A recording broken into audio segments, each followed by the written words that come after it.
Assalamualaikum warahmatullahi wabarakatuh. Saya Devi Rofiatus Solihah, NIM 203190028 dari kelas PGMI-A. Di sini saya akan mempresentasikan tentang sejarah peradaban Islam dengan judul Kerajaan Mughal. Dosen pengampu Ibu Rosita Mubadillah, MPD. Sejarah Kerajaan Mughal. Kerajaan Mughal berdiri seperempat abad setelah Kerajaan Safawi. Kerajaan Mughal termasuk 3 kerajaan besar Islam, dan Kerajaan Mughal inilah yang termuda. Awal kekuasaan kerajaan Islam di India terjadi pada masa Khalifah Al-Walid dari dinasti Umayyah di bawah pimpinan Muhammad Ibnu Qasim. Ibu kota kerajaan Mughal berada di Delhi yang didirikan oleh Zahiruddin Babur. Di tahun 1530 Masehi, Babur meninggal dunia di usia yang ke-48 tahun. Setelah memerintah Mughal selama 30 tahun lamanya, dengan mewarisi kejayaan-kejayaan yang cemerlang. Selanjutnya dipegang oleh anaknya yang bernama Humayun selama 9 tahun, yaitu di tahun 1530 Masehi sampai dengan 1539 Masehi. Di mana negara merasa kurang nyaman karena banyaknya pemberontakan dan peperangan. Di tahun 1556 Masehi terjadi peperangan yang sangat dahsyat yang disebut dengan Panipat II, yang dimenangkan oleh Akbar, putra sekaligus pengganti kerajaan Humayun.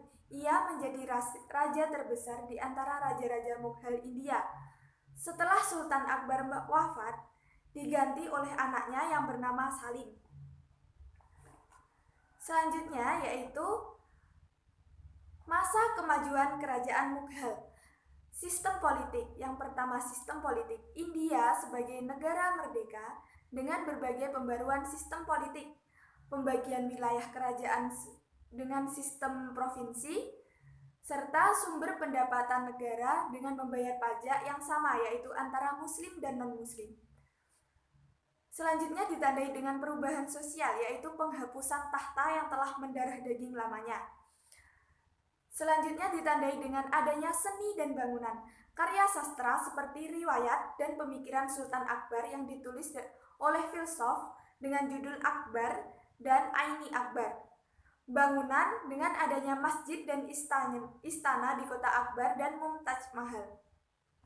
Setelah mengalami kemajuan, Mughal mengalami kemunduran yang dipengaruhi oleh 2 faktor, yaitu faktor internal dan faktor eksternal. Faktor internal yaitu tidak adanya kejelasan jalur suksesi, lemahnya pewaris kerajaan, kehidupan yang mewah dan boros, pemaksaan kerajaan Syiah, dan kebijakan puritanisme. Selanjutnya yaitu faktor eksternal. Faktor eksternal yaitu adanya pemberontakan dan serangan-serangan dari luar, serta datangnya kekuasaan Inggris dengan perusahaan dagangnya EIC. Namun, kerajaan Mughal juga banyak sekali mewarisi kerajaan yang masih ada hingga saat ini. Di antaranya Taj Mahal, kota Fatehur Sikri, Benteng Merah, Kitab Akbar dan Aini Akbar, serta berbagai sistem militer. Mungkin itu yang dapat saya sampaikan, semoga bermanfaat. Apabila ada kurangnya, saya mohon maaf yang sebesar-besarnya. Sekian dari saya, wassalamualaikum warahmatullahi wabarakatuh.